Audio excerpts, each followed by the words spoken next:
Kalau nggak percaya diri nanti susah dalam mengambil keputusan ya. Setelah itu adalah pengambil resiko yang wajar. Jadi kalau dalam bisnis namanya resiko itu pasti kita temui. Jadi nggak mungkin kalau kita nggak menempuh resiko ya. Kita bekerja pun itu pasti juga ada resiko. Suatu saat entah itu di PHK atau dia marahi oleh bos atau macam-macam. Nah, apalagi kalau kita menjadi seorang pengusaha, resikonya akan lebih besar lagi, bisa jadi seperti itu. Terus selanjutnya yang penting adalah bagaimana karakternya, yang penting ini kreatif dan menghasilkan inovasi.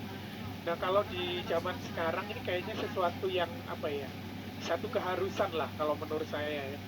Karena sekarang life cycle suatu produk itu semakin lama semakin cepat ya. Jadi kalau dulu mungkin komputer itu butuh waktu misalkan 3 tahun baru akan keluar teknologi yang baru. Setelah itu semakin lama semakin cepat, dari 3 tahun jadi 2 tahun, jadi 1 tahun. Nah mungkin sekarang udah setiap 6 bulan 3 bulan sekali udah keluar teknologi-teknologi yang baru, sehingga ini dibutuhkan sebuah kreativitas dan inovasi. Nah sebagai seorang pengusaha ya kayaknya kita mau nggak mau harus mempunyai sifat ini tadi, kreatif dan inovatif gitu ya. Karena landscape bisnis itu bisa berubah setiap saat.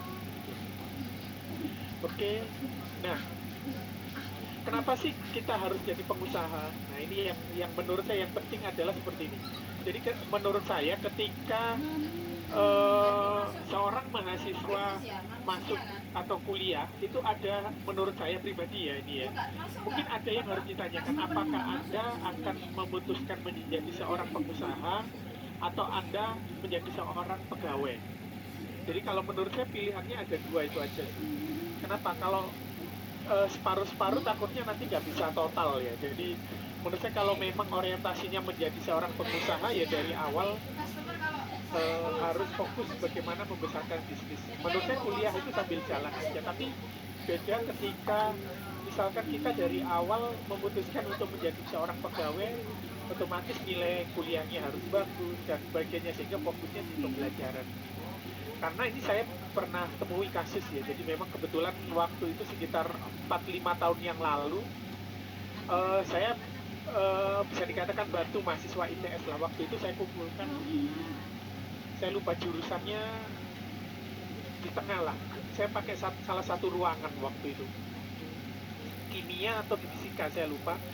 Nah waktu itu mahasiswa membawa produknya masing-masing gitu ya. Saat itu saya berpikir, ini anak ITS kok ada yang bawa cuman, mohon maaf, es gitu ya, terus ada yang bawa keripik pisang. Saya pikir anak ITS kok bisnisnya kayak gini gitu ya. Waktu itu ya setelah kita ngobrol diskusi macam-macam, saya ketemu lagi dengan salah satu anak yang bisnisnya adalah keripik pisang waktu itu. Setahun kemudian saya ketemu dia, ternyata apa yang saya bayangkan tadi meleset gitu ya. Jadi ternyata